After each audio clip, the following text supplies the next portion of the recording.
दीव दमन का यूटी प्रशासन दमन में माननीय उपराष्ट्रपति श्री जगदीप धनखड़ जी के स्वागत समारोह में सुश्री त्विषा व्यास ने अपने वायलिन वादन से सभी का दिल जीत लिया।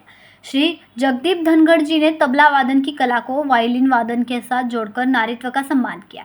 इस कार्यक्रम में वायलिन वादन श्री महेंद्र पटेल, कीबोर्ड श्री उत्कर्ष कंथारिया, तबला श्री पार्थ भाई, बांसुरी श्री जयदीप मवानी ने एसोसिएशन किया था।